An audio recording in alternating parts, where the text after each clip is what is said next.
ce geste de toi viendra mon secours.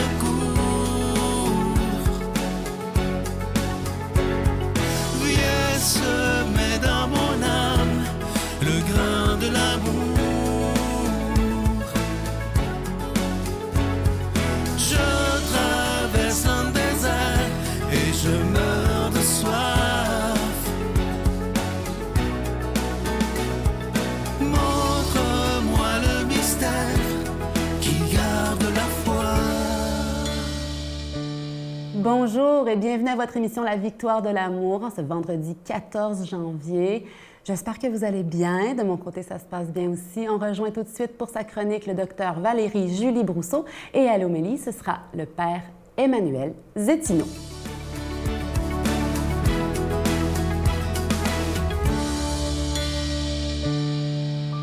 Bonjour, ici Dr Valérie Julie Brousseau avec la chronique Nomade du désert. Aujourd'hui, j'ai envie de partager avec vous un truc qui m'a beaucoup aidé. Depuis l'an dernier, j'ai fait usage de technologie pour essayer de me remettre en forme. Alors, si comme moi, probablement vous avez une vie débordée, ça devient difficile à un moment donné quand on veut essayer de se remettre en forme, quand on veut essayer de peut-être perdre du poids ou d'améliorer notre fonction cardiovasculaire. De se donner des objectifs et puis d'arriver à pouvoir, disons, se motiver. On a toujours des bonnes intentions au début, mais c'est dans la durée qu'on arrive à faire des changements puis à améliorer notre santé. La santé du corps, c'est proche de la santé de l'âme. Il ne faut pas dire que ça va ensemble. S'il n'y a pas de corps, il n'y a pas d'âme. Donc, c'est important, si on veut vivre une vie pleine, de prendre soin de nous, autant dans notre corps que dans notre âme.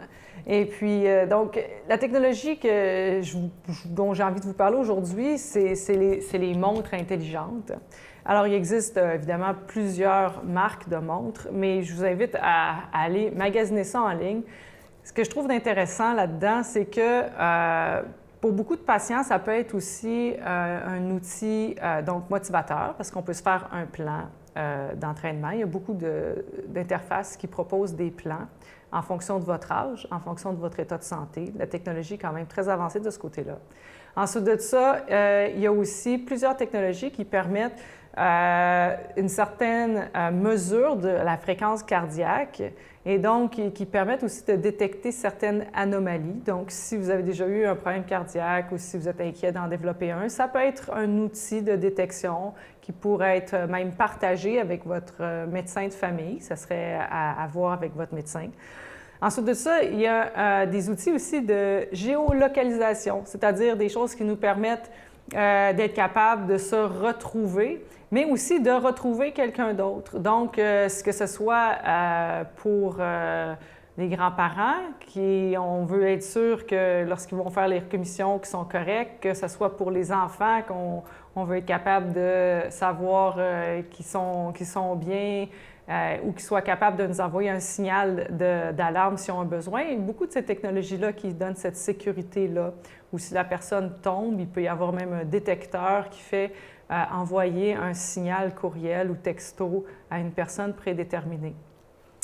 Alors, l'autre avantage aussi, c'est que ça peut créer des réseaux, c'est-à-dire que même si chacun a ses choix, on peut lier des comptes ensemble, entre amis, peu importe la distance qui nous sépare, et ainsi partager des activités et se motiver les uns les autres.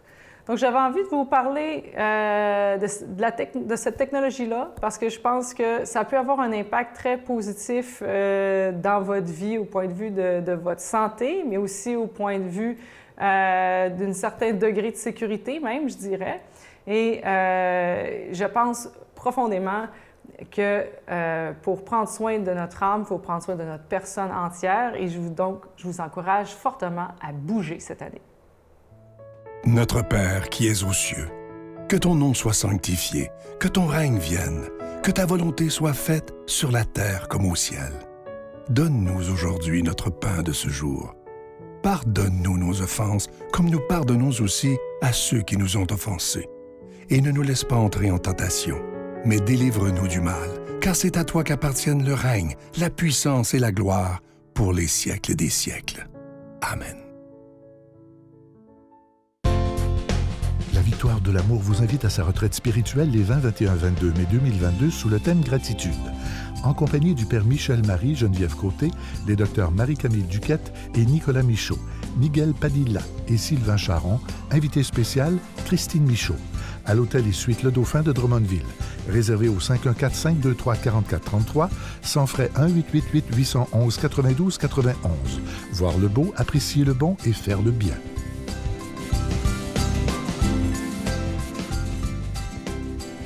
Je suis tellement content de vous parler de ce magnifique cadeau du mois de janvier. Il s'agit d'une exclusivité de la Victoire de l'amour. Il a été fabriqué pour nous. Il s'agit du chapelet de l'espérance. Il est en cristal bleu et il est déjà béni. Je vous rappelle que vous le recevrez avec un don de 25 $ et si vous en voulez deux, avec un don de 40 $. Et c'est une belle façon, en se procurant ce chapelet de l'espérance, de bien commencer l'année 2022 en espérant qu'elle sera de toute beauté. On se le souhaite tous. Alors, je vous donne l'adresse. La Victoire de l'amour, case postale 120, succursale Boucherville à Boucherville, le J4B 5E6, je vous la redonne. La Victoire de l'amour, case postale 120, succursale Boucherville à Boucherville, le J4B 5E6. Également par téléphone, par carte de crédit du lundi au vendredi de 8h30 à 16h30 dans le 514-523-4433, 523-4433 ou sans frais au 1-888-811-9291, 1-888-811-9291 et aussi sur notre site Internet. Vous savez que c'est une façon très rapide, sécuritaire et efficace de faire votre don, le www.lavictoiredelamour.org. Alors, je vous rappelle ce cadeau du mois, une belle exclusivité de la Victoire de l'amour, le chapelet de l'espérance en cristal bleu et il est déjà béni. Vous allez voir en vrai, il est absolument magnifique. Je vous rappelle aussi, pour ceux qui voudraient recevoir d'autres cadeaux, tous les cadeaux d'avant sont disponibles, la majorité. Il s'agit d'aller voir sur notre site Internet dans la section cadeaux et vous avez toute la liste qui est là. Et je vais prendre le temps aujourd'hui de vous dire des milliers de fois merci pour tout ce que vous faites pour la Victoire de l'amour. Parce que imaginez que dans quelques mois, dans un mois et demi, ça fera déjà 27 ans que la Victoire de l'amour existe. Mon Dieu, donnez-moi la sérénité d'accepter les choses que je ne peux changer, le courage de changer les choses que je peux et la sagesse d'en connaître la différence. Amen.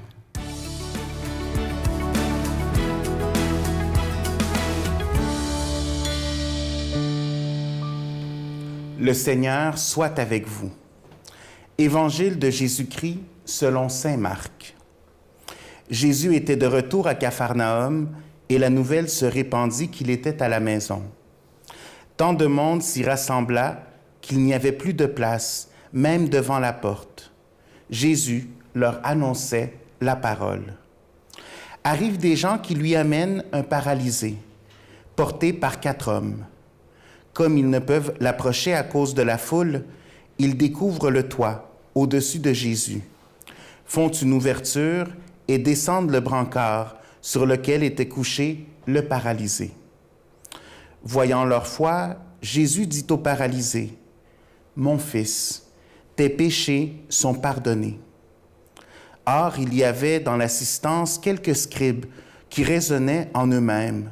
« Pourquoi cet homme part-il ainsi? Il blasphème. Qui donc peut pardonner les péchés, sinon Dieu seul? » Saisissant aussitôt dans son esprit les raisonnements qu'il faisait, Jésus leur dit, « Pourquoi tenir de tels raisonnements? Qu'est-ce qui est le plus facile? De dire au paralysé, « Tes péchés sont pardonnés » ou bien de dire, « Lève-toi, prends ton brancard et marche. » Eh bien, pour que vous sachiez que le Fils de l'homme a le pouvoir de pardonner les péchés sur la terre, je te l'ordonne, dit-il au paralysé, « Lève-toi, prends ton brancard et rentre chez toi. » L'homme se leva, prit aussitôt son brancard et sortit devant tout le monde. Tous étaient stupéfaits et rendaient gloire à Dieu en disant, « Nous n'avons jamais rien vu de pareil. » Acclamons la parole de Dieu. Alors, dans tout ce texte, un texte que nous connaissons bien, cette guérison du paralysé, j'aimerais souligner un verset. Le verset où on nous dit « Voyant leur foi, Jésus dit au paralysé ». Et c'est là où on voit que la foi n'est pas seulement celle du paralysé, mais elle englobe ici également les porteurs, ceux qui amenaient le paralysé vers Jésus. Et cette solidarité qu'on voit, c'est un témoignage pour nous. Alors Jésus ne va pas leur dire tout simplement, vous venez de détruire le toit, vous venez ici de fracasser tout ça pour venir me le présenter. Mais au contraire, il admire la foi qu'ils ont, cette foi qui les a poussés à trouver d'une façon originale de présenter ce paralysé à Jésus. Parce qu'ils savaient, les porteurs, que Jésus allait être capable de le guérir. Et c'est là où on peut voir pour nous l'importance de la communauté chrétienne, l'importance de cette communauté qui s'aide et qui s'entraide, qui est là présente l'un pour l'autre. Et c'est quelque chose d'essentiel, parce qu'en premier, cela nous dit qu'il y a une force de la foi. La force de la foi dans l'unité. Parce que comme ça, ensemble, nous nous réunissons, ensemble, nous vivons cette foi. Ensemble, nous travaillons pour aller vers Dieu. Quand l'un est en difficulté, on sait qu'on peut compter sur l'autre pour nous aider, pour nous amener, pour aller vers Dieu. Et en même temps, ça nous indique aussi l'impact que nous avons sur les autres. Et ça, c'est toujours quelque chose que nous sommes appelés à avoir en tête, que ce soit présent dans notre agir quotidien, dans la réalité de notre monde. On ne sait jamais la force de l'impact qu'on peut avoir envers l'autre personne, que ce soit en positif ou en négatif. Mais espérons que par notre témoignage de foi, ça soit un impact positif. Je suis sûr que tout comme moi, vous rencontrez beaucoup de personnes dans une journée. Et que ce soit au supermarché, que ce soit dans le stationnement, que ce soit en conduisant, en prenant l'autobus, de plein de façons, nous sommes toujours en contact et à la rencontre des gens. Quel est donc le témoignage que nous leur donnons? Quand je suis en colère dans mon véhicule parce que quelqu'un vient de me dépasser, est-ce que c'est vraiment une attitude chrétienne à avoir? Ou au contraire, est-ce que quelqu'un qui me voit comme ça dirait « à quoi ça sert de prier autant et d'aller à la messe? » Et une autre chose, c'est également la responsabilité que nous avons d'emmener les autres vers le Christ.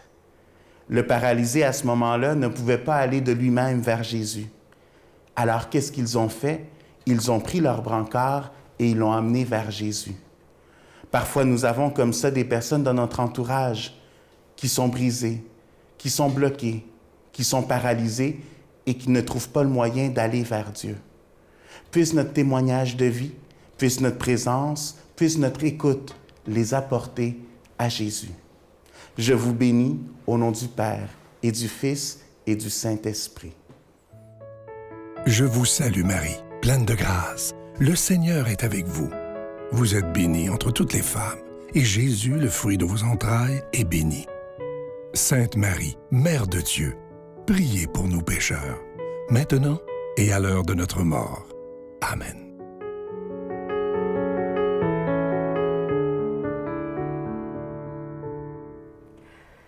Faisons de notre mieux aujourd'hui.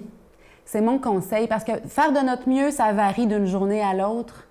Et attention de ne pas s'en demander plus que ce qu'on est capable. Il y a des journées où on peut moins, des journées où on peut plus. Faisons de notre mieux, tout simplement. C'est tout ce qui nous est demandé.